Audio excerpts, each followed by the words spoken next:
नमस्कार दोस्तों, स्वागत है आपका स्टडी फॉर सिविल सर्विसेज में। फ्री वीडियो के लिए चैनल को तुरंत सब्सक्राइब कर लीजिए और नोटिफिकेशन को जरूर ऑन कर लेना। हमारा फ्री वाला टेलीग्राम ये वाला ग्रुप जरूर से जरूर ज्वाइन कर लीजिएगा। नमस्कार दोस्तों, एक बार फिर से आपका बहुत बहुत स्वागत है स्टडी फॉर सिविल सर्विसेज में। और मैं एस के त्रिपाठी आज आप सभी के साथ जो हमारी daily current affairs news analysis की सीरीज है उसको यहां पर बाइलिंगुअल मैनर में कंटिन्यू करूंगा, कवर करूंगा। और जैसा कि दोस्तों आप सभी स्क्रीन में देख पा रहे होंगे कि ये जो आपके आर्टिकल्स होते हैं वो आपके सारे लीडिंग सोर्सेस से कलेक्ट किए जाते हैं, उसके बाद यहां पर आपको उपलब्ध कराए जाते हैं, जो आप लोगों के लिए सारे एग्जाम्स के पॉइंट ऑफ व्यू से स्पेशली फॉर यूपीएससी, सीएसई और उसके साथ ही जो आपके स्टेट पीसीएस के एग्जामिनेशंस होते हैं उनके लिए प्रीलिम्स प्लस मेंस दोनों ही पर्सपेक्टिव में ये सीरीज आपके लिए बहुत ही ज्यादा लाभदायी सिद्ध होगी। तो आप लोग सतत रूप से इस सीरीज को फॉलो करें, जिसका लाभ आप स्वयं एग्जाम हॉल में अनुभव करेंगे, जो मैं आपको डेली यहां पर एश्योर करता हूं, आश्वस्त करता हूं। और आगे चलने से पहले दोस्तों मैं आप सभी को बता देना चाहता हूं कि स्टडी फॉर सिविल सर्विसेज के डिफरेंट पेड कोर्सेज चल रहे हैं, जिनके बारे में डिटेल्स में जानकारी आप इन नंबर्स पे कॉल करके जान सकते हैं और उन्हें ज्वाइन करके आप उनका महत्तम लाभ भी अर्जित कर सकते हैं। साथ ही दोस्तों अगर अभी तक आपने हमारा फ्री टेलीग्राम चैनल अगर ज्वाइन नहीं किया है, जो कि करंट अफेयर से रिलेटेड स्पेसिफिक चैनल है @ऑनली करंट अफेयर्स के नाम से, तो उसे जरूर ज्वाइन कर ले, क्योंकि जो भी अपडेट्स होती हैं, नोटिफिकेशंस होते हैं, वो वहां पर आप लोगों को फ्री ऑफ कॉस्ट प्रोवाइड कराए जाते हैं। तो आइए आगे की ओर चलेंगे और आज के फर्स्ट आर्टिकल को देखेंगे हम लोग। आज का जो हमारा पहला आर्टिकल है साइक्लोन को लेके यहां पर फॉर्म किया गया है, रखा गया है ना। तो जीएस पेपर 1 का ज्योग्राफी का कोर पार्ट है, जो आप लोग पढ़ते भी होंगे। तो यहां पर ये रेफरेंस रखा गया है कि रिसेंटली जो आपका रेड अलर्ट यहां पर इशू किया गया है because of the cyclonic storm जो है आपका, जिसको बुरेवी नाम दिया गया है। बुरेवी ये नाम जो है मालदीव के द्वारा दिया गया है, याद रखिएगा। और ये आपका राइज हुआ है कहां से? From the gulf of Mannar, है ना। तो इसमें इंपॉर्टेंट पॉइंट देख लेते हैं आपके लिए कोर पार्ट में। साइक्लोन को रिवाइज करना है, बहुत लोगों ने आंसर लिखा भी है इसका, है ना। और इसको फिर से लिखिएगा जिन्होंने नहीं लिखा है, उसकी कंपैरेटिव स्टडी कि किस तरीके से ट्रॉपिकल स्टॉर्म जो है, जो ट्रॉपिकल आपका साइक्लोन है फॉर्म होता है, किस तरीके से एक्स्ट्रा ट्रॉपिकल जिसको आप टेम्परेट बोलते हैं वो किस तरीके से फॉर्म होता है, और क्या कारण है कि ये लैंड में आके जो है इसकी इंटेंसिटी खत्म हो जाती है, समाप्त हो जाता है ना। तो ये सब चीजें लिख के आप एक आंसर फॉर्मेट में लिख के कमेंट बॉक्स में बताइएगा, है ना। वही हमारे लिए इंपॉर्टेंट है। अब इसमें कुछ इंपॉर्टेंट फैक्ट्स बताए जा रहे हैं। तो जो आईएमडी है हमारा, जो आपका भारतीय मौसम विज्ञान विभाग है, उसके अंतर्गत एक डिवीजन है उसका, उसने बताया है कि जो कोस्ट है आपका, सदन जो आपका तमिलनाडु वाला पार्ट है और सदन जो आपका केरला वाला पार्ट है, तो वहां पर जो है आपका इसने दस्तक दी है किसने? साइक्लोनिक जो आपकी एक्टिविटी देखी जा रही है, ठीक है ना, जो आपका बुरेवी बोला जा रहा है। And the storm is gradually taking serious form. तो ये बार बार ये प्रश्न चिन्ह लग रहा है कि इसकी तीव्रता क्या जो आपका निवार नामक जो आपका साइक्लोन आया था उससे ज्यादा होगी या कम होगी, है ना। तो इस तरीके की चर्चा है, ये ज्यादा इंपॉर्टेंट नहीं हमारे लिए कोर पार्ट साइक्लोन को रिवाइज करना ज्यादा जरूरी है। तो आईएमडी जो है उसने ये भी बोला है कि there may be heavy rains in the coastal areas of south India. तो सीधी बात है, जहां पर भी ट्रॉपिकल जो भी आपका साइक्लोन फॉर्म होता है वहां पर क्या होता है, जैसे आप देखते होंगे जो डायग्राम बनाया जाता है इसका कुछ ऐसा बनता है इसका, है ना। तो ये जो होता है आपका चक्रवात, इसका बीच वाला पार्ट जो है वो आई होता है, इसका बगल वाला पार्ट जो होता है उसको वॉल बोलते हैं हम। और ये जो आपका सेंटर वाला पार्ट है ये अपेक्षाकृत शांत होता है आपका क्षेत्र, ठीक है ना, क्योंकि यहां से जो हवाएं होती है वो राइज करती हैं। क्यों? क्योंकि एक्सट्रीमली जो है आपका हाई टेम्परेचर होगा यहां पर और लो प्रेशर जोन होता है। तो यहां से हवाएं उठ के जो गर्म होंगी वो बाहर की ओर जाएंगी और बाहर से ठंडी हवाएं इस प्लेस को भरने के लिए आती है। तो जितना टेम्परेचर डिफरेंस ज्यादा होगा उतनी भयंकर वहां पर एक्टिविटी देखी जाएगी, है ना। तो इसके साथ जो है वो थंडर स्टॉर्म और आपकी हेवी रेनफॉल देखा जाता है। तो ये सब उसके क्या है, उससे संदर्भित आपके फीचर हैं। तो वही यहां पर बताया जा रहा है। उसके बाद यहां पर बोला जा रहा है कि बुरेवी जो है आपका ये थर्ड साइक्लोनिक स्टॉर्म है। बीते हुए 10-12 दिनों में ये आपका तीसरा चक्रवाती घटना जो है इस क्षेत्र में देखी गई है, जो आपका बे ऑफ बंगाल और अरेबियन सी के क्षेत्र में देखा जा रहा है। बिफोर दिस यहां पर 1 वीक लिखा है, ये 10-12 दिन का ड्यूरेशन लिया है इन्होंने, ये इतना इंपॉर्टेंट भी नहीं है। Before this there was a rapid storm in the Arabian sea and a storm called, जो स्टॉर्म जो उठा था, जो साइक्लोनिक आपकी एक्टिविटी है, निवार जिसको नाम दिया गया था,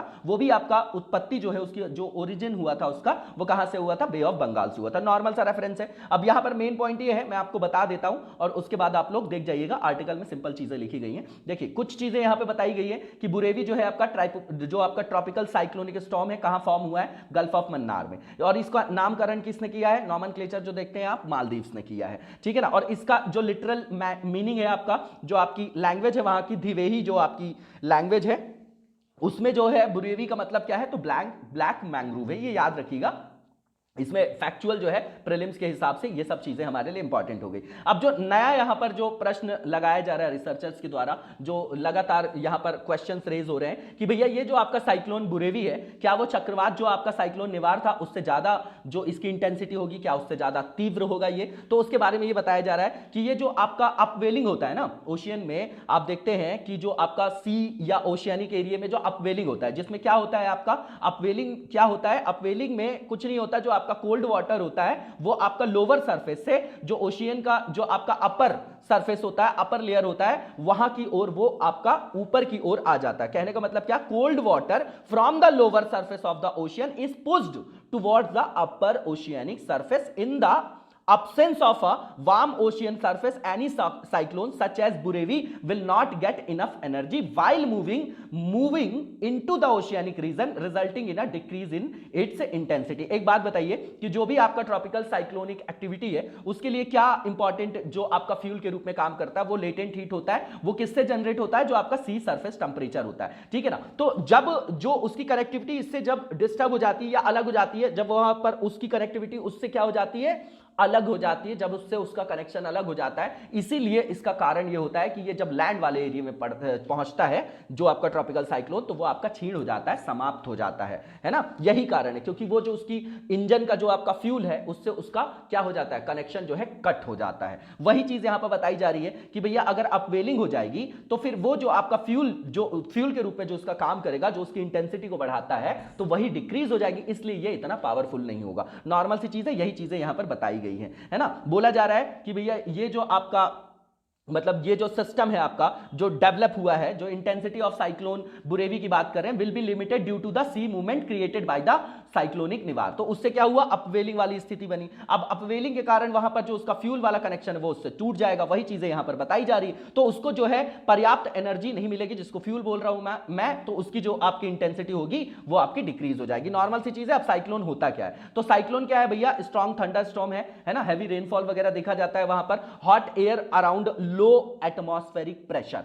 क्या होगा, जब गर्म हवा होगी तो गर्म हवा जो होती है वो गर्म होकर ऊपर उठती है, जब ऊपर उठ जाएगी तो वहां पर एयर प्रेशर क्या हो जाएगा, कम हो जाएगा। वही चीज यहां पर बता रहे हैं। In the southern hemisphere they move in clockwise, है ना, ये इसके फीचर्स बता रहे हैं। और नदर्न हेमिस्फीयर की बात करें तो काउंटर क्लॉकवाइज ये आपका क्या चलता है, डायरेक्शन में मूव करता है ना। जो आपने फेरल्स का लॉ वगैरह पढ़ा होगा उसी से संदर्भित रखिएगा आप इसको। There are two types of cyclone, दो टाइप के होते हैं, एक ट्रॉपिकल होता है, एक एक्स्ट्रा ट्रॉपिकल जिसको टेम्परेट बोलते हैं आप, है ना। ये जो है काफी लंबे क्षेत्र में होता है ना। जैसे आप देखते हैं ना वेस्टर्न जो आपका डिस्टर्बेंस है मेडिटेरेनियन सी से होके आता है, हमारे यहां भी उसका जो है इंपैक्ट देखा जाता है, उसको जो है टेम्परेट साइक्लोन बोला जाता है। ट्रॉपिकल साइक्लोन जो है फॉर्म होते हैं ट्रॉपिकल रीजन में। ट्रॉपिकल साइक्लोन्स जो है वो फॉर्म होते हैं हमारे यहां मेनली जो देखा जाता है बे ऑफ बंगाल साइड में और अरेबियन सी में। जो है most of the cyclonic storm जो अकर होते हैं वो बे ऑफ बंगाल में ही होते हैं, उनके लिए फेवरेबल कंडीशन वहां पर होती है। और साइक्लोनिक स्टॉर्म्स जो आपके अरेबियन सी में, अरब सागर में होते हैं, वो मतलब अगर कंपैरेटिव स्टडी में देखें तो वो वीकर होते हैं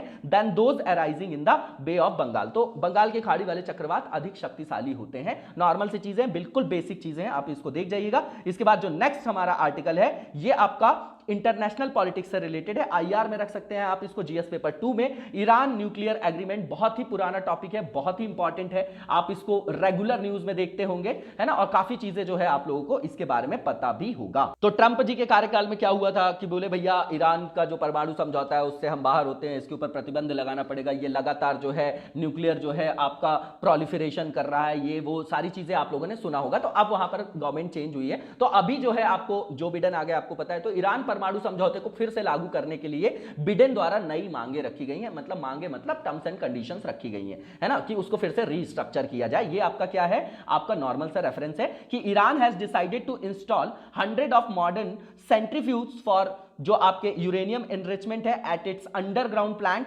breaking the nuclear agreement with the world's strongest countries. तो फिर ये आपका क्या है, रेफरेंस है। और उसके अलावा अभी जो है बिडेन सरकार के द्वारा नई कंडीशंस रखी गई कि रीस्ट्रक्चर किया जा सकता है इसको, है ना, जो ये आपका न्यूक्लियर एग्रीमेंट था। अब इसमें की पॉइंट्स बताए जा रहे हैं, इंपॉर्टेंट चीजें देखना है हमको इसमें से कि ये जो आपकी यहां पर रिपोर्ट वगैरह जो रिलीज की गई है यूनाइटेड नेशन के द्वारा, है ना, मॉनिटरिंग ऑफ न्यूक्लियर एक्टिविटीज, है ना। तो ये एक संस्था के द्वारा जो संयुक्त राष्ट्र की परमाणु गतिविधियों की निगरानी करने वाली संस्था, उसने एक रिपोर्ट दी है और उस रिपोर्ट से अमेरिका के जो आपके अभी इलेक्टेड राष्ट्रपति हैं बिडेन, उन पर प्रेशर बढ़ गया है ना। तो इसलिए वो ईरान के साथ फिर से परमाणु समझौते में शामिल करने की घोषणा भी कर चुके हैं। तो नई मांगे हैं तो वापस से रीस्ट्रक्चर करने की मांग रखी जा रही, नॉर्मल सी चीज है। इसके बाद आप देखेंगे कि जो बिडेन है उन्होंने मतलब कहा भी है अपनी डिमांड के अंतर्गत कि Iran will have to proxily resolve insurgent, है ना, ये कीवर्ड है, regional activities in Lebanon, Iraq, Syria and Yemen through negotiations and also include neighbor countries like Saudi Arabia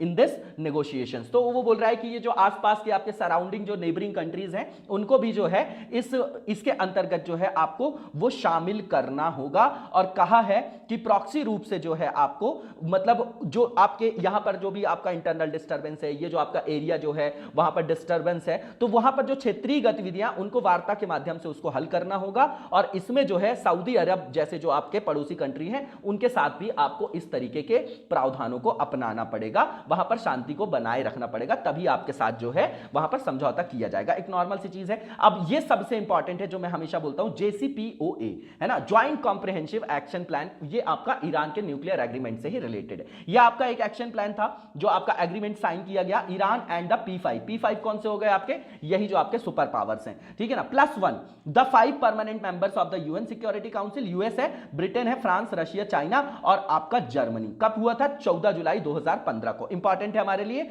अब इसमें से क्वेश्चन फ्रेम हो सकता है। अब ये जो आपका ईरान का न्यूक्लियर प्रोग्राम है उस पर जो अंकुश लगाने के जो आपके आधार मतलब लगाए गए थे, जो उनके बेसिस बताए गए थे, उनके बारे में यहां पर बताया जा रहा है। तो ईरान मतलब एग्री हुआ था to enrich uranium by only 67% and not to start any new heavy water facilities for the next 15 years, ठीक है ना। इसके अलावा यहां पर लिखा गया था कि जो बताया गया था वही यहां पर बताया जा रहा है जो आपके एग्रीमेंट के अंतर्गत जो आपकी टर्म्स एंड कंडीशंस थी। तो ईरान ऑल्सो यहां पर एग्री हुआ था, ईरान जो है इसके साथ इस बात पर भी सहमत हुआ था कि it would enrich uranium in only one facility using first generation centrifuge for 10 years, है ना। ये कुछ जो है इंपॉर्टेंट पॉइंट्स है, इसमें कोई एनालिसिस की जरूरत नहीं है, इसको एज इट इज हमको ऐसे ही पता होना चाहिए। It was also approved by Iran that the IAEA का नाम सुना होगा आपने, सबसे बड़ी मॉनिटरिंग एजेंसी है, NPT, CTBT, ये सब लोग आप लोगों ने पढ़ा होगा, न्यूक्लियर डेटरेंस के अंतर्गत, है ना। वो इंपॉर्टेंट टॉपिक है हमारे लिए IR के पर्सपेक्टिव से,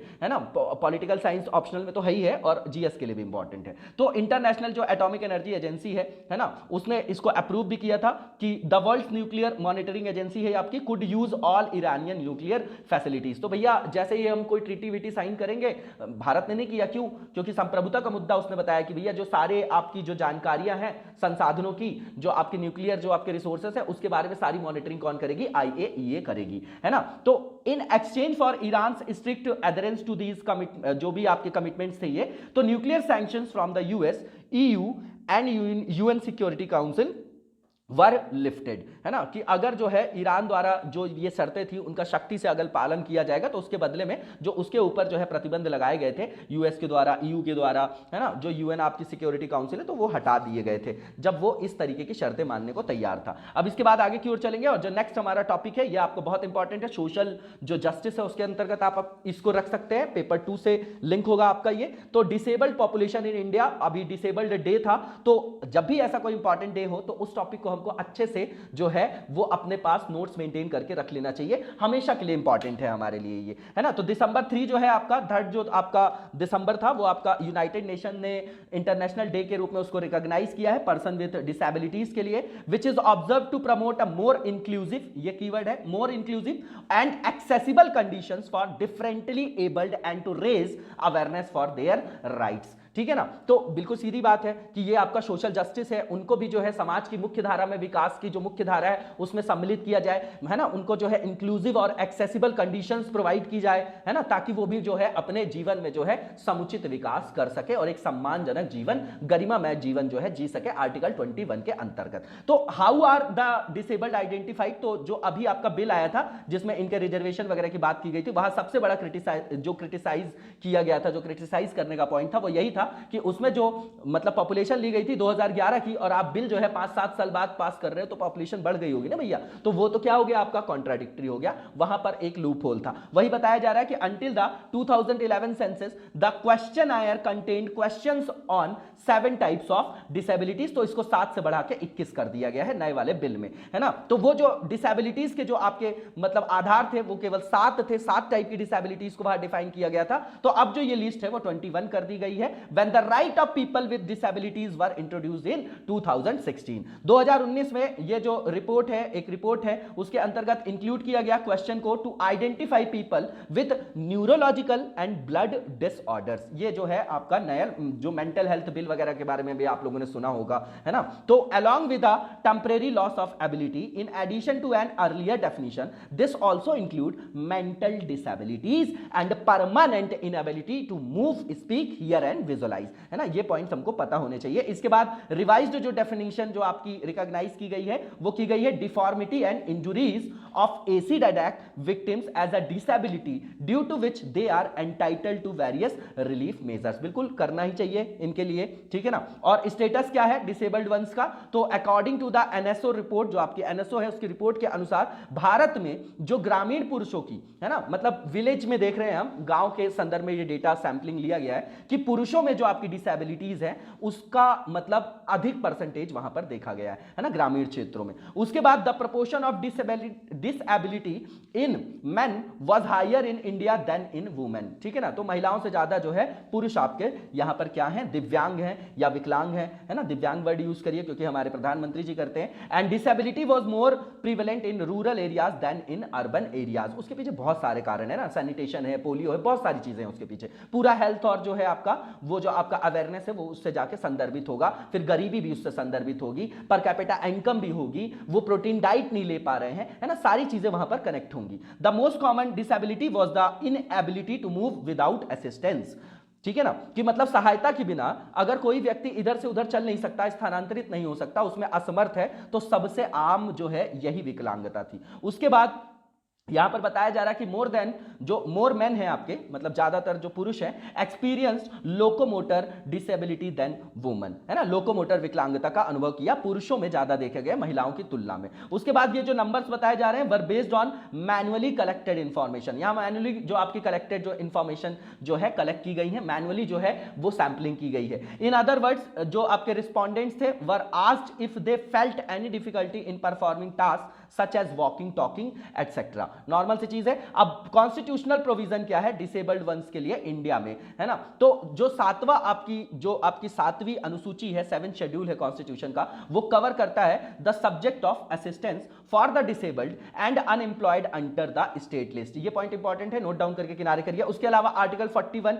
जो डीपीएसपी का है उसमें बोला जाता है कि राज्य जो है ना, with in the limit of their economic strength, है ना, ये जो है आपका बाध्यकारी तो है नहीं, जब राज्य के पास पर्याप्त संसाधन होंगे तब वो इस तरीके की नीतियां बनाएगा। ये आपका एक आदर्श शुड वाला मैटर है आपका। And development should provide employment opportunity, education and public assistance in condition of unemployment, old age, disease and disability, है ना। तो ओल्ड एज की भी बात है वहां पर और उसमें बात डिसेबिलिटी की भी की गई है। And should also take effective measures to preserve their rights. Normal सी चीज है, बिल्कुल फैक्चुअल चीज है, देख जाइएगा। अब इंपॉर्टेंस क्या है of knowing the exact number of persons with disability, तो सबसे पहले तो रटने की जरूरत नहीं है। अगर हमारे पास डेटा सही होगा तो उस हिसाब से हम नीति भी तो बना पाएंगे ना। जब डेटा ही सही नहीं, पॉपुलेशन के बारे में पता नहीं है, तो हम उनका भला कल्याण कैसे करेंगे भैया, है ना। बजट भी तो लाना पड़ता है। बाकी सब चीजें आप लोगों ने सुना होगा, ब्रेल एटलस हो गया, ये भी बोला गया कि जो आपके स्मार्ट सिटी और स्मार्ट जो आपका इंफ्रास्ट्रक्चर बनाया जा रहा है, तो जो भी आपकी मतलब पब्लिक जो भी आपके ऑफिस या इंफ्रास्ट्रक्चर, वहां पर ऐसे आपको इंफ्रास्ट्रक्चर को रेडी करना है जिसमें कोई भी दिव्यांग व्यक्ति जो है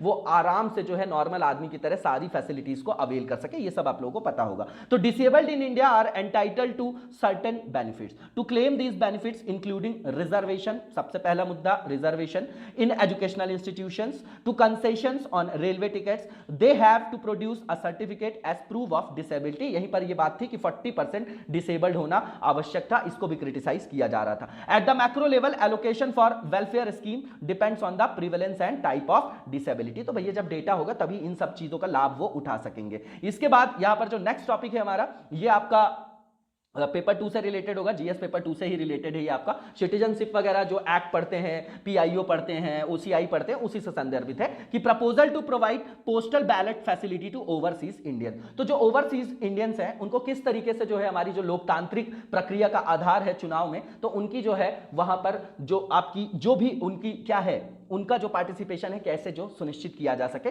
उसके लिए इस तरीके का प्रावधान इनोवेशन किया जा रहा है। तो इलेक्शन कमीशन जो है हमारा आर्टिकल 324 आप देखते होंगे, तो उसने अप्रोच किया है लॉ मिनिस्ट्री को अलाउ करने के लिए एनआरआईज को to cast foreign votes through postal ballot, की पोस्टल बैलेट के माध्यम से वो भी वोटिंग कर सके। तो की फैक्ट क्या है, तो इलेक्शन कमीशन ने बताया गवर्नमेंट को कि that the Indian diaspora had informed them that is not easy to travel to India again and again because they have gone outside India to maintain their family for their education and health related responsibility। सीधी बात है, समय है ना, फिर उसके बाद पैसा है आपका, फिर उनके पास समय है तो क्या उस समय जिस समय चुनाव हो रहा है क्या वो लीव पे है ना, या फिर उनको जॉब छोड़ के आनी पड़ेगी। तो इतनी सारे जो हर्डल्स होते हैं, जीवन की जो समस्याएं, इसके कारण जो है वो चुनाव में वोटिंग नहीं कर पाते हैं। तो उसी चीज को एंश्योर करने के लिए जो है इलेक्शन कमीशन ने बोला कि इस तरीके से आप बैलेट के माध्यम से उनसे भी वोटिंग करा सकते हैं, ठीक है ना। तो इस तरीके के प्रावधान को अपनाना चाहिए, ऐसा सरकार को जो है उन्होंने सुझाव दिया है। The government should also understand the difficulties of Indian diaspora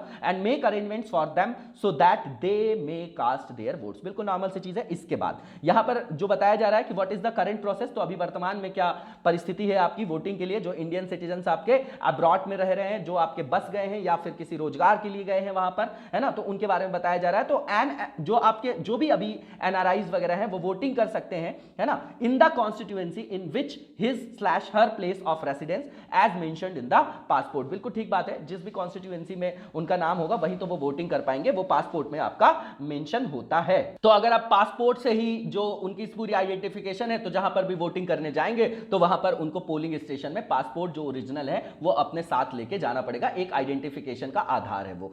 जो इसके बाद का पॉइंट है कि voting rights for NRIs were introduced in 2011 through an amendment to the representation of people act 1950 है, ये ध्यान दीजिएगा 1950 वाला एक्ट है, दो है 50-51 वाला, ठीक है ना। तो उसमें जो है अमेंडमेंट के बाद जो है यहां पर जो है इंट्रोड्यूस किया गया कि वहां पर भी जो भी एनआरआईज आपके हैं वो वोटिंग राइट्स को अवेल कर पाएंगे। इसके बाद आगे की ओर चलेंगे और जो नेक्स्ट पॉइंट है कि अभी जो है कितने माइग्रेंट जो हमारे यहां वोटर्स हैं उनके बारे में डेटा बता रहे हैं। तो according to a 2015 united nation based report, India has the largest population of migrants voters in the world with 16 million people. ये डेटा इंपॉर्टेंट है, इसको कॉर्नर कर लीजिएगा, है ना, क्योंकि हमारे लिए जो भी आपके ये जो भी माइग्रेंट्स हैं या जो भी प्रवासी हैं वो वैसे भी इंपॉर्टेंट है, रेमिटेंस वगैरह बहुत आता है भारत में, ठीक है ना, तो वो सब चीजें हैं, उसके कारण ये डेटा हमारे लिए इंपॉर्टेंट है। तो इलेक्शन कमीशन ने यहां पर बोला कि very less number of NRI voters have been registered so far. तो बोले भैया कि इतने सारे 16 मिलियन लोग आपके बाहर रह रहे हैं और उसमें से बहुत कम लोग जो है वोटिंग कर पा रहे हैं। तो एक लोकतंत्र में बहुत सारी अगर पब्लिक वोटिंग ही नहीं कर रही है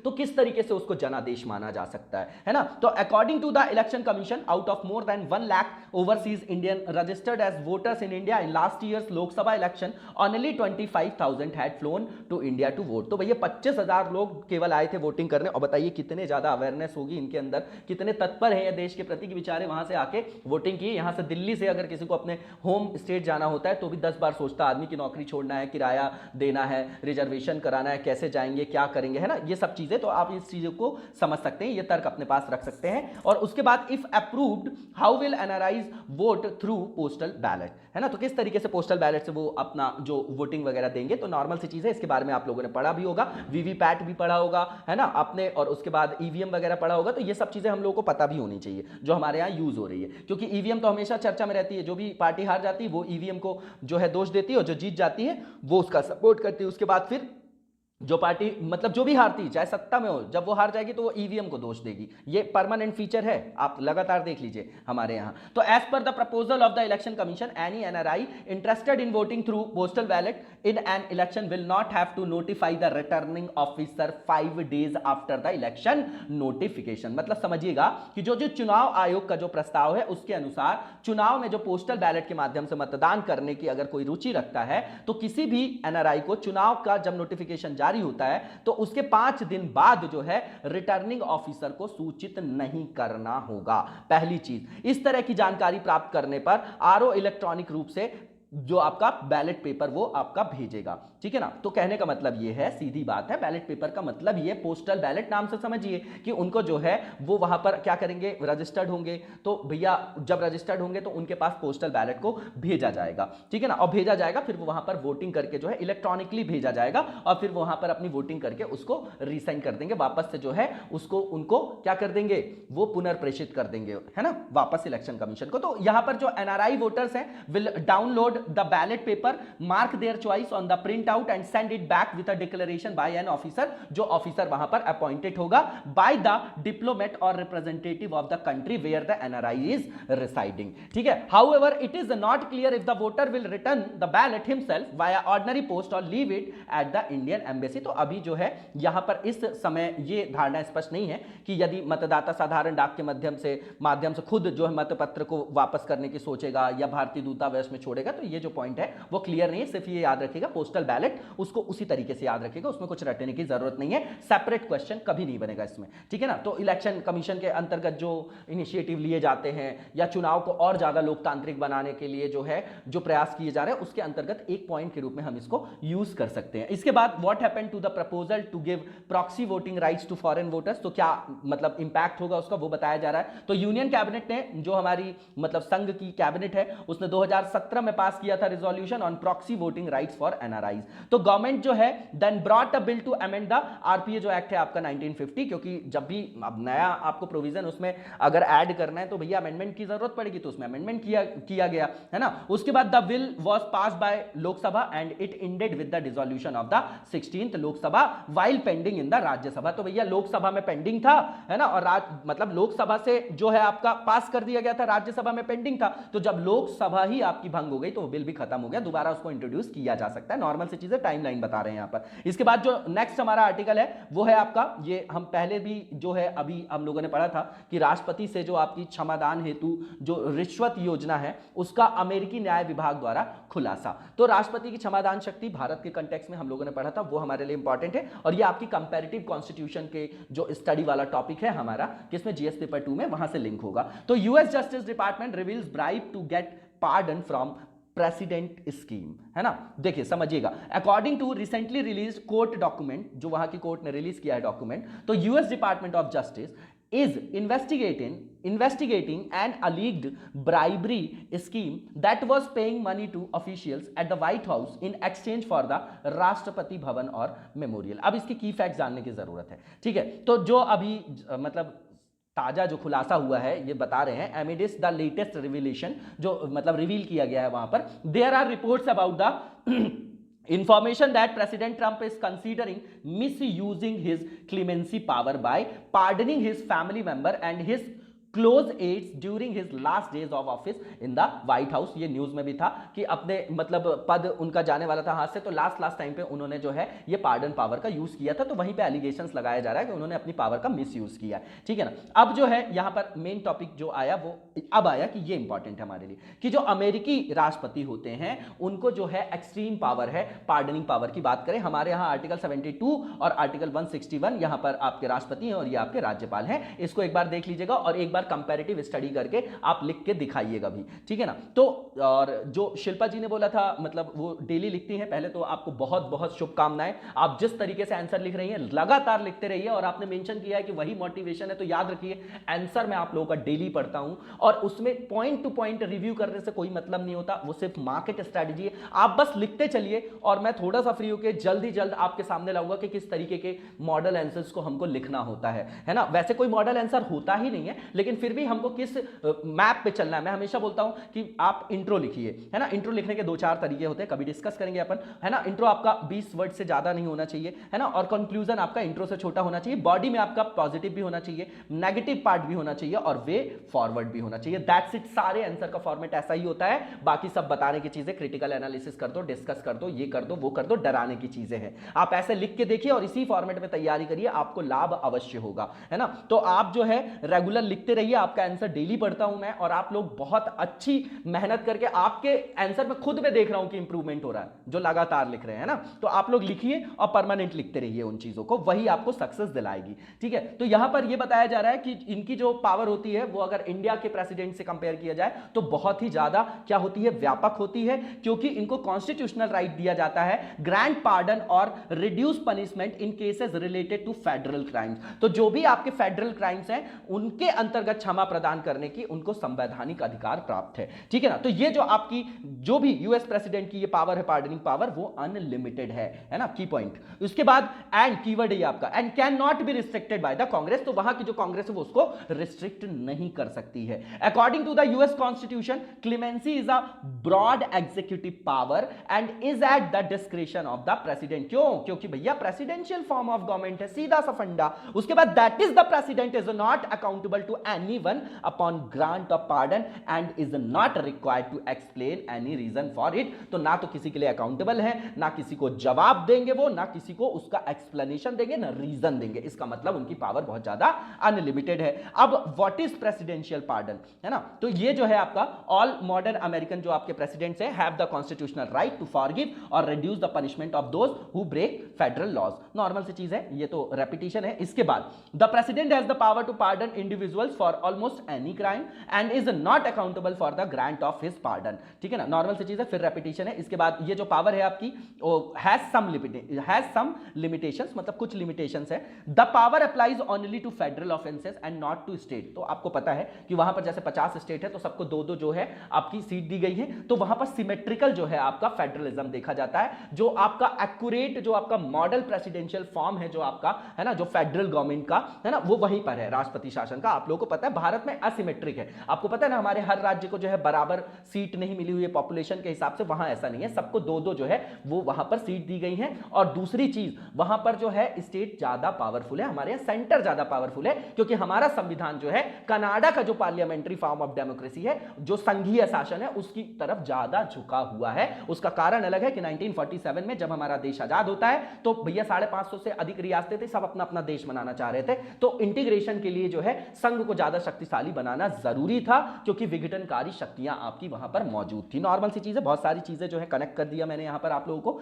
and to state offences and the president can not issue pardon in case of impeachment of officials. Normal सी चीज है, इस पॉइंट को आप अपने पास लिख के रख सकते हैं, है ना, कि क्या जो उसकी लिमिटेशन है वो बताई जा रही है। अब आर्टिकल 72 बताया जा रहा है भारत के राष्ट्रपति की जो आपकी क्षमादान की शक्तियां हैं। तो आर्टिकल 72 जो है आपका कॉन्स्टिट्यूशन का, वहां पर मेंशन किया गया है, क्या मेंशन किया गया है कि जो राष्ट्रपति जी को मतलब ये क्या न्यायिक शक्ति होगी ना, जुडिशियल पावर होगी उनकी। तो president that he can pardon punishment, 4-5 शब्द हैं उनको याद रखिएगा आप, पनिशमेंट, पार्डन, विड्रॉ, चेंज, है ना। ये देखिए ये जो वर्ड्स लिखे गए हैं ना वो आपके क्या है, या तो उन्मूलन कर सकता है, क्षमा कर सकता है, आहरण कर सकता है, परिहरण कर सकता है, परिवर्तन कर सकता है। इसको एज इट इज देख जाइएगा और इनका क्या अर्थ होता है वो बताइएगा। वैसे भी यहां पर लिखा गया है, तो मैं बोल रहा हूं ना, जो वर्ड है आपका टेक्निकल, पार्डन है, कम्यूटेशन है, रेमिशन है, और आपका रेस्पाइट हो और रेप्राइव है ना। ये जो है आपके वर्ड्स है। तो देखिए लघुकरण का मतलब क्या होता है, इसमें सीधे सीधे समझिएगा लेमैन की लैंग्वेज में।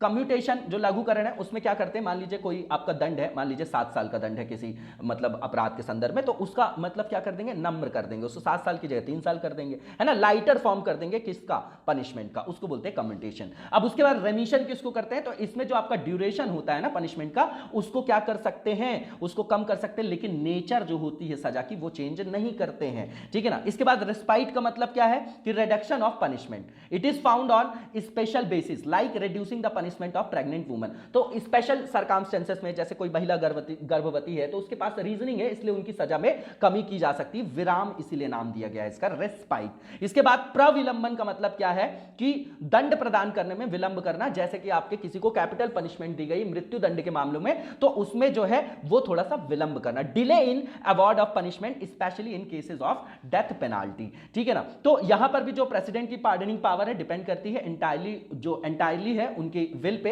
हालांकि फिर से वही बात आ जाएगी कि काउंसिल ऑफ मिनिस्टर से वो एडवाइस मतलब लेते हैं, उनकी सलाह पे ही कार्य करते हैं, ये आपको पता होगा। These powers can not be sought as an authority, these powers are, और कैसी पावर होंगी आपकी, कैसी शक्तियां होंगी, आप आप सीधी बात बताइए, एग्जीक्यूटिव नेचर की है, and the president will use them on the advice of the council of ministers, वही बात बता दी इन्होंने। They can be challenged in court, तो भैया हमारे कोर्ट में तो आर्टिकल 141, 142, 136, 137, 129 ये ऐसे आर्टिकल हैं जिसके द्वारा जो है भारत की जो अपनी न्यायपालिका है बहुत ज्यादा शक्तिशाली है। उसके अलावा बेसिक स्ट्रक्चर तो है ही है, वो जो प्रिंसिपल, तो उसके अंतर्गत सारी चीजों को जो है जुडिशियल रिव्यू के अंतर्गत रखा जाता है, तो इसको भी रिव्यू कर सकती है। और इस चैलेंज भी मतलब इनके निर्णय को क्षमादान की जो शक्ति है तो किसी मालाफाइड इंटेंशन से तो नहीं किया गया है, तो उसको वहां पर क्वेश्चन किया जा सकता है, चैलेंज किया जा सकता है। Their goal is to redress the mistake in the sentence, जो होता है आपका सेंटेंसेस दिए जाते हैं, related errors which the judiciary has made, है ना। तो इनका लक्ष्य दंड देने में हुई जो भूल है उसका निराकरण करना है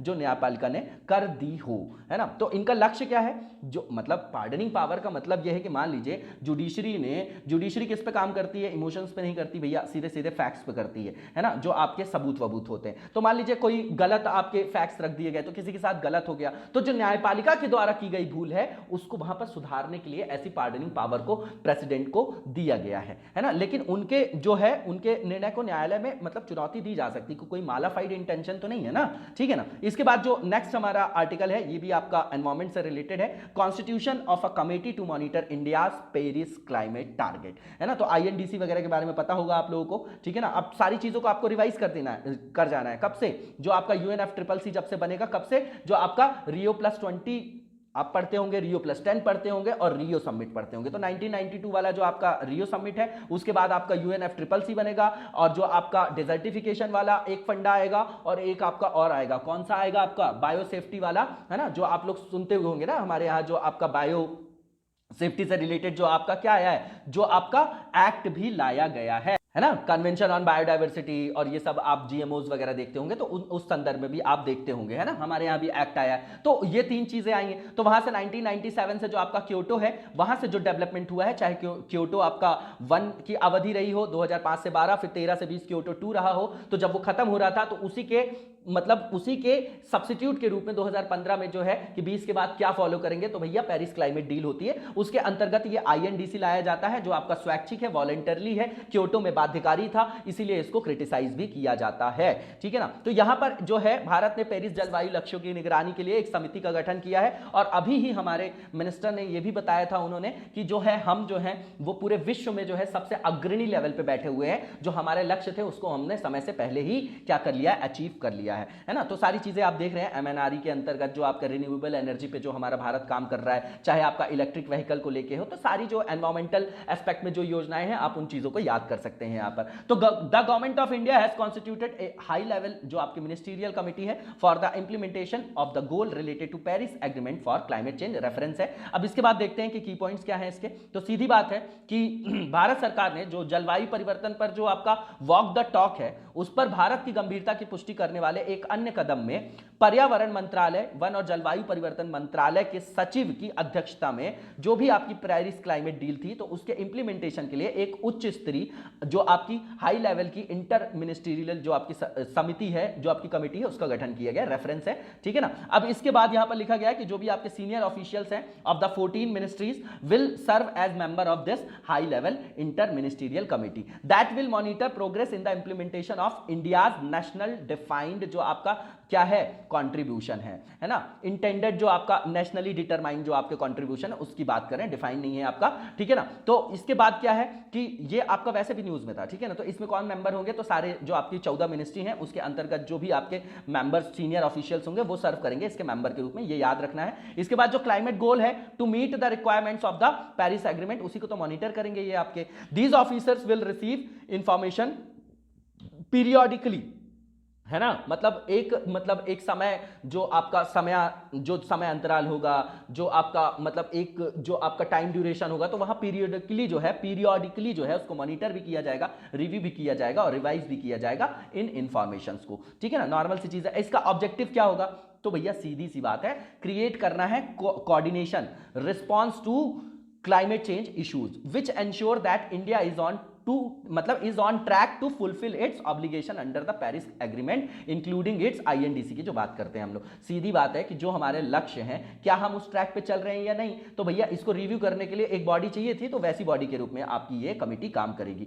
इसके बाद अनदर जो आपके इंपॉर्टेंट फंक्शन है इस कमिटी की वो बताए जा रहे हैं, तो ये एक्ट करेगा as a national authority to regulate carbon market in India under article 6 of the Paris agreement. Carbon market के बारे में आप लोगों को पता होगा, ईटीएफ वगैरह भी आप लोगों ने पढ़ा होगा। तो कार्बन जो मार्केट आपका मैकेनिज्म है उसके बारे में आंसर लिख के बताइएगा, बिल्कुल फैक्चुअल चीज है, इंपॉर्टेंट भी है, इसको लिख के बताइएगा, प्रीलिम्स और मेंस दोनों के लिए इंपॉर्टेंट है। इसके बाद पेरिस क्लाइमेट डील के बारे में बता रहे हैं, एग्रीमेंट के बारे में। तो कोप 21 था, बहुत बार आ चुका है ये, दिसंबर 2015 में ये आपका कहां पर, तो नाम से ही समझ में आ रहा होगा, पेरिस जलवायु समझौता है आपका, ठीक है। तो ये जो है आपका 2015 में पेरिस में आयोजित किया गया था, यूएनएफसीसीसी का सम्मेलन था ये, कोप 21 जो कॉन्फ्रेंस ऑफ पार्टीज बोला जाता है इसको, 21 सम्मेलन था ये आपका, वहीं पर पेरिस समझौता को अपनाया गया था। इसका जो केंद्रीय उद्देश्य वो क्या है कि जो सदी के अंत तक जो आपका वैश्विक तापमान है उसमें जो वृद्धि हो रही है उसको प्री इंडस्ट्रियल लेवल से 2 डिग्री सेल्सियस के नीचे रखकर जलवायु परिवर्तन का जो खतरा है उसके प्रति वैश्विक प्रतिक्रिया जो है उसको मजबूत करना, मतलब पूरे विश्व की जो है, विश्व को एक जो है प्लेटफॉर्म के माध्यम से जलवायु परिवर्तन के जो आपके ऋणात्मक प्रभाव हैं उनको मिटिगेट करने के लिए सभी की प्रतिक्रिया, सभी का कंट्रीब्यूशन करना, इसलिए जो है ये फ्रेमवर्क बनाया गया। इसके साथ ही आगे चलकर फिर ये जो आपका टेंपरेचर था इसको 1.5 डिग्री तक लिमिट करने का टारगेट रखा गया था, नॉर्मल सी चीज है। अब इसके बाद जो है जो आपका नेशनली जो आपका मतलब जो आईएनडीसी की बात कर रहे हैं उसका मतलब क्या है, तो भैया ये अकाउंट करता है फॉर वॉलेंटरी एफर्ट्स, कि भैया कंट्री अपने हिसाब से जो है लक्ष्य डिसाइड कर ले और फिर उसको फॉलो करे, ठीक है ना। That were part of the Paris agreement to reduce greenhouse gas emission and mitigate the effect of anthropogenic climate change, है ना, मानव जनित जो है जलवायु परिवर्तन की समस्या ज्यादा है। The NDCs will be implemented in the post 2020 period, क्योंकि यहीं से क्योटो सेकंड खत्म हो जाएगा तो भैया नया पीरियड चालू होगा, तो 2020 से जो है 20 के बाद से, है ना, मतलब 21 से आपका लागू हो जाएगा। तो इंडिया का जो आपका आईएनडीसी है वर सबमिटेड इन 2015 बाय इंडिया, तो इंडिया ने वहां पर सबमिट किया था, उन्हीं गोल को जो है हासिल करने के लिए जो है अब उसको रिव्यू करने के लिए कि ट्रैक पे चल रहे हैं कि नहीं, तो इस तरीके की हाई लेवल कमेटी का गठन किया गया। इसके बाद आगे की ओर चलेंगे और जो नेक्स्ट पॉइंट लिखा गया है कि ये जो आपके गोल्स जो यहां पर आईएनडीसी के अंतर्गत जो डिटरमाइन किए गए थे उसमें जो इंडिया ने टाइम फ्रेम बनाया है जो आपका मतलब कब तक हमको प्राप्त करना है, तो 2030 तक, ठीक है ना। और इंडिया ने जो मेन स्टेप लिए हैं, ये तीनों पॉइंट बहुत इंपॉर्टेंट, नोट डाउन करके किनारे करिएगा। पहला, 2030 तक जो हमारी जीडीपी है ना, उसमें जो रिडक्शन होता है, मतलब जो रिडक्शन करना है एमिशन में, जो हमारे यहाँ एमिशन होता है ग्रीन हाउस गैसेस का, है ना, तो जीडीपी के कंपैरिजन में देख रहे हैं तो उसमें 35% तक, 30 से 35% तक की कटौती करनी है। और जो हम जो भी आपके फॉसिल फ्यूल्स होते हैं उससे जो आपका जो भी एनर्जी जनरेट की जा रही है तो उसको शिफ्ट करेंगे हम इसमें किसमें, नॉन फॉसिल फ्यूल्स में, रिन्यूएबल एनर्जी में। तो उस तरीके से हम 30 से 35% जो आपका इंटेंसिटी है ग्रीन हाउस गैसेस के एमिशन का उसमें रिडक्शन करेंगे 2030 तक। और यहां पर बेस ईयर क्या लिया गया है, 2005 के लेवल से, याद रखिएगा। इसके बाद 2030 तक एटलीस्ट लिखा है वर्ड कि 40% जो इलेक्ट्रिसिटी होगी विल बी सोर्स फ्रॉम, जो उनका स्रोत होगा वो नॉन फॉसिल सोर्स होगा, है ना, ठीक है। इसके बाद एन एडिशनल जो कार्बन सिंक है, जिसको फॉरेस्ट आप मतलब कार्बन कैप्चर के रूप में भी जानते हैं, तो जो कार्बन सिंक जो एडिशनल वहां पर ऐड करना है हमको, तो 2.5 से 3 बिलियन टन तक जो है ऐड करना है, जो कि किसके द्वारा होगा, वृक्षारोपण के बाद द्वारा होगा, will be made by forest, है ना। ये थोड़ा सा मतलब ऐसे मतलब टारगेट जो है, कई लोग बोलते हैं कि आइडियलिस्टिक अप्रोच है, लेकिन यहां पर भारत लगातार काम कर रहा है और देखना है कि किस तरीके से हम अपने लक्ष्यों की प्राप्ति करते हैं। तो पेरिस क्लाइमेट जो एग्रीमेंट है उसके बारे में यहां पर जो है डायग्रामेटिक रिप्रेजेंटेशन है, देख जाइएगा। इसमें जो आपका जीसीएफ ईसीएफ का फंडा है वो भी देख जाइएगा कि कब से आया, कानकुन से आया है कि कोपेनहेगन से आया, कब से आया, 2009 से आया कि 2010 से आया, कब से आया है, ये देख लीजिएगा। और सारी समिट जो हुई है वो आप आज ही रिवाइज कर लीजिएगा और लिख के दिखाइएगा कमेंट बॉक्स में, है ना यार। आप लोग ना लिख के दिखाया करिए, तभी जो है यहां मतलब हम लोगों को भी मोटिवेशन मिलता है कि दोनों ओर से जो है कम्युनिकेशन हो रहा है, ठीक है ना, एक ओर से नहीं। तो यहां पर जो नेक्स्ट हमारा आर्टिकल है, यहां पर जो बताया जा रहा है कि वर्ष 2000 मतलब 1966 के जो आपके रॉकेट बूस्टर था उसका नियर अर्थ ऑब्जेक्ट में रूपांतरण हुआ है ना, conversion of 1966 rocket booster into near earth object. तो भैया सीधा सीधा साइंस एंड टेक का टॉपिक है ना, बिल्कुल फैक्चुअल होते हैं साइंस एंड टेक के टॉपिक, उसको देख लेते हैं हम। तो नासा ने कंफर्म किया है दैट द 2020 जो आपका SOA is a near Earth object rocket booster that helped lift the Space Agency's Surveyor spacecraft toward the moon in 1966. More than 170 measurements of the object's position over the course of 3 months were analyzed by observatories around the world. बिल्कुल contextual चीज है और यही reference बताया जा रहा है। तो with scientists concluding that the object is actually a rocket booster. इसके बाद सर्वेयर 2 क्या था, यही इंपॉर्टेंट है हमारे लिए, रेफरेंस बिल्कुल नहीं है। सर्वेयर 2 क्या था, तो स्पेस क्राफ्ट है ना, was about to land on the lunar surface in सितंबर 1966 में वो लूनर के सरफेस पे उतरा, चंद्रमा की सतह पर लैंडिंग करने वाला आपका क्या था, स्पेस क्राफ्ट था। इसका नाम याद रखिएगा। इसके बाद falling to ignite one of the 3 thruster during that time, as a result the spacecraft starting to spin and crash to surface। ठीक है ना, तो सतह पर ही वो आपका दुर्घटनाग्रस्त हो गया था। ठीक है ना, तो कारण ये था कि जब वो लैंड किया तो जो उसके थ्रस्टर्स थे उसमें से एक जो है वो प्रज्वलित होने में क्या हुआ, विफल हो गया। उसके कारण जो स्पेस क्राफ्ट था वो स्पिन करने लग गया और वहीं पर वो आपका क्या हो गया, दुर्घटनाग्रस्त हो गया। तो ये मिशन जो है आपका was intended to reconnect the lunar surface ahead of the Apollo mission which led to the first lunar landing in 1969। तो दोनों के नाम याद रखने हैं, लूनर से रिलेटेड है, ये याद रखना है। While the spacecraft crashed into the lunar surface, the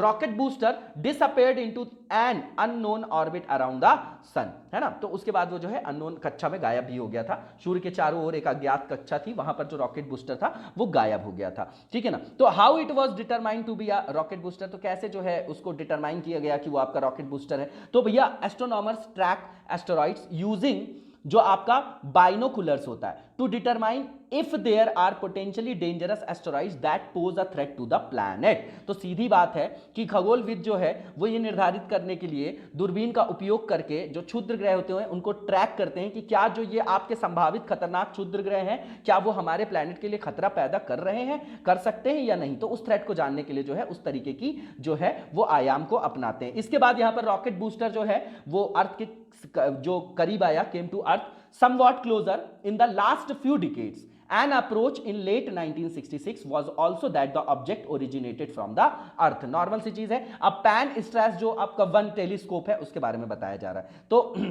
ये आपका सर्वे टेलीस्कोप है एंड रैपिड रिस्पॉन्स सिस्टम है, पैन स्टार्स बोला जाता है, टेलीस्कोप है, is a system for wide field astronomical imaging developed and operated by the institute of astronomy at the university of हवाई। इसका नाम याद रखिएगा। इसके बाद जो पैन स्टार्स 1 है और PS1 भी बोला जाता है, ये फर्स्ट पार्ट है आपका किसका, द पैनोरामिक जो आपका सर्वे है telescope and rapid response system. और जो ये PS1 सर्वे है उसको यूज किया जाता है एंड 8 मीटर उसमें यूज किया जाता है, 8 मीटर का टेलीस्कोप और इसका जो आपका कैमरा है 1.4 गीगाहर्ट्ज का है to take pictures of the space. तो टेलीस्कोप के बारे में बताया जा रहा है। और सितंबर ने नासा ने फंड किया आपका पैन स्टार्स 1 टेलीस्कोप को डिस्कवर करने के लिए स्ट्रेंज ऑब्जेक्ट को cruising in the orbit in 1966। The space agency surveyor towards the moon helped lift the spacecraft। है ना, तो फिर उसको मतलब जो आपका अंतरिक्ष एजेंसी थी है ना, उसके सर्वेयर जो अंतरिक्ष यान है उसको उठाने में उसने मदद भी की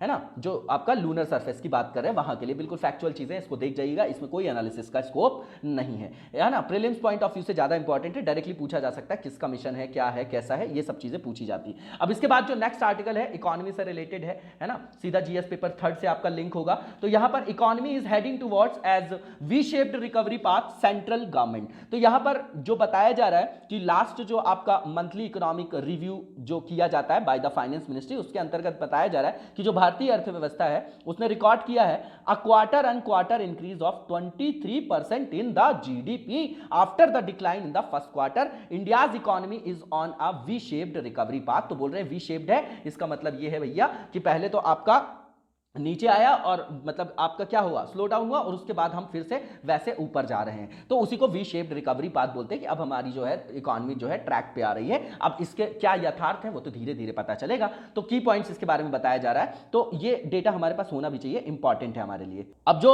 डिक्लाइन हुआ था जीडीपी में वो आपका the decline in GDP reach 7.5% in the second quarter of the fiscal, है ना, जो फाइनेंशियल ईयर की बात करते हैं हम लोग, क्वार्टर लेते हैं हम लोग, है ना। तो जैसे एक साल में जो है 4 क्वार्टर होते हैं 3-3 महीने लेके, ठीक है ना। तो from 23.9% in the April June quarter, normal सी चीज है, ठीक है ना। तो यहां पर ये बताया गया कि क्वार्टर 2 की बात बता रहे हैं, ये सब डेटा है, इसको नोट डाउन करके किनारे रखिएगा, सर्वे में यही सब आएगा आपका। तो जो आपका क्वार्टर सेकंड है आपका 2020-21 का, उसके बारे में बताया जा रहा है कि there is an emphasis on quarterly growth of 23% in GDP on a year basis, जैसे बेस ईयर लेते हैं, which was at 7.5% before the beginning of the quarter year. तो ये जो आपकी वी शेप्ड रिकवरी है वो एविडेंट है हाफ वे टू 2020-21 के लिए बात कर रहे हैं, shows the resilience and strength of the Indian economy. तो बोल रहे हैं भैया भारतीय अर्थव्यवस्था के लचीलेपन को और स्ट्रेंथ, मजबूती को ये आपके दर्शा रहे हैं। बाकी लोग परेशान हैं लेकिन इकोनॉमी रिवाइव कर रही है, इन चीजों को समझिएगा। तो साइज ऑफ इकोनॉमिक जो आपकी रिकवरी है, जेड शेप और वी शेप, बिल्कुल लेमैन की लैंग्वेज में समझिएगा, टेक्निकलिटी में नहीं जाना है ना। ऑप्शनल जिनका होगा उनकी बात अलग है इकोनॉमिक्स में, बाकी जीएस में बिल्कुल इस टाइप के क्वेश्चन नहीं पूछे जाते, बस समझना चाहिए। वी आपको समझ में आ रहा है, जेड समझ में आ रहा है कि स्टैग्नेंट हो गई, फिर नीचे आई, फिर ऐसे आई, है ना। तो इस टाइप की जो है आपकी क्या बताई जा रही है यहाँ पर अप्रोच। तो जेड शेप्ड जो रिकवरी क्या है, this is the most optimistic scenario in which the economy shows rapid growth after the decline, कि भैया जैसे ही आपका डिक्लाइन हुआ तो उसके बाद रैपिड ग्रोथ देखी जाएगी। तो the type of chart shows that normalisation of the economy result in a positive change, example an increase in purchases after the lockdown is lifted etcetera. तो लॉकडाउन हटाए जाने के बाद खरीदारी में वृद्धि वगैरह देखी गई, है ना। तो ये सब बताया जा रहा है ना कि रैपिड जो आपकी ग्रोथ देखी जाती है, कि एकदम से आपका आशावादी परिदृश्य होता है एक, तो ये इसमें अर्थव्यवस्था में जैसे गिरावट हो जाए तो उसके बाद बहुत तेजी से जो है आपकी अर्थव्यवस्था ग्रो करने लग जाए, है ना। तो इस टाइप की चीजें जो है यहां पर बताया जा रहा है। अब इसके बाद जो नेक्स्ट यहां पर रिकवरी की बात करें, वी शेप्ड है आपकी, तो after the Z shaped restoration the next best scenario जो होता है वी शेप्ड रिकवरी होता है। उसके अंतर्गत जो इकोनॉमी होती है वो रिगेन करती है अपने फॉर्मर स्टेट को and the normal growth trend को इज बैक ऑन ट्रैक। कहने का मतलब ये कि नॉर्मल कंडीशन में आती है इकोनॉमी, उसके बाद जो है नॉर्मल रूप से वहां से जो है ग्रोथ स्टार्ट होती है। In this type of trend income and employment do not and permanently and economic growth recovers rapidly. ये पॉइंट इंपॉर्टेंट है हमारे लिए। इसके बाद जो यू शेप्ड रिकवरी होता है, इसमें क्या होता है, इसमें जो सिनेरियो देखा जाता है इसके अंतर्गत स्लोली राइज देखा जाता है नॉर्मल लेवल से even after the economy collapse struggles and for some period low growth rate is clearly evident. This trend has an impact on people's job and there is a decrease in people saving, है ना। ये point important है, ये दो point लिख जाइएगा, है ना। कभी प्रीलिम्स में आ गया तो ठीक है, मेंस में कभी नहीं आएगा ऐसा क्वेश्चन। डब्ल्यू शेप्ड जो रिकवरी होती है वो कैसी होगी, आप अपने से ना वर्ड जो रखे जाते हैं ना वो ग्राफिकल जो आपका मतलब एक क्या होता है, ग्राफ या चार्ट के माध्यम से रिप्रेजेंटेशन होता है ना, मैथमेटिकल। तो इकोनॉमी में ऐसी ग्राफ्स वगैरह बनते हैं, तो उसी तरीके से आप समझिएगा। तो यहां पर क्या होता है कि there is a decrease and increase in growth rate and after emergence it again decreases and then increases again, thus it creates a W shaped chart. हाँ देख रहे हैं आप, ऊपर नीचे, तो वही बता रहे हैं यहां पर। तो एक्सपर्ट्स जो है वो मानते हैं that if the second wave of corona pandemic comes this kind of trend can be seen. तो सीधी बात है कि भैया सेकंड अगर आपका वेव देखा जाएगा कोरोना का, तो इस टाइप का फीचर इकोनॉमी के अंतर्गत देखा जा सकता है, नॉर्मल सी चीज है। इसके बाद आगे की ओर चलेंगे और जो नेक्स्ट यहां पर पॉइंट बताया गया एल शेप जो है आपका, वो रिकवरी के बारे में बता रहे हैं। तो ये सबसे वर्स्ट स्टेट होता है इकोनॉमी का। इनके अंतर्गत क्या होता है, जो ग्रोथ होती है वो आपकी लोअर लेवल तक चली जाती है after the economy collapse and it's recovery is not predicted for a long time. तो भैया बहुत टाइम तक आप देख रहे हैं कि नीचे आई और उसके बाद बहुत टाइम तक स्टैग्नेंट दिखा रहा है कि लोअर लेवल्स पे रहेगी, तो बहुत लंबे समय तक वहां पर ग्रोथ वगैरह नहीं देखी जाती, स्लो डाउन बना रहता है लंबे समय तक। In this the economy fails to achieve the current GDP level even after years. और जो एल शेप है वो सजेस्ट करता है that there is a permanent loss in the production capacity of the economy. ये इंपॉर्टेंट पॉइंट है, ये सब लिख लीजिएगा ना, चारों जो रिकवरी के पॉइंट ये इंपॉर्टेंट है, बुक्स में ऑप्शनल की होती है, जीएस की बुक्स में नहीं होता है, तो प्रीलिम्स में फ्रेम किया जा सकता है, ठीक है। इसके बाद जो यहां पर ये दिया गया है आपका, देखिए है ना, तो ये आपका क्या है, एक तरफ आपका जीडीपी ले लिया, एक तरफ टाइम ले लिया, और ये आपका ग्राफ बता रहे हैं। इन सब के चक्कर में नहीं पड़ना है हमको। अब इसके बाद जो नेक्स्ट फेज है हमारा, ये आपका रिलेटेड है एमसीक्यू से, और पहला एमसीक्यू जो है आपका वहां पर पूछा जा रहा है कि कल्चर ऑफ पीस जो आपका सेशन है उसके बारे में कौन से स्टेटमेंट्स आपके ट्रू है। तो पहला ये कि ये ऑर्गेनाइज किया जाता है यूएनजीए के द्वारा, बिल्कुल ठीक बात है, संयुक्त राष्ट्र जो आपकी महासभा है।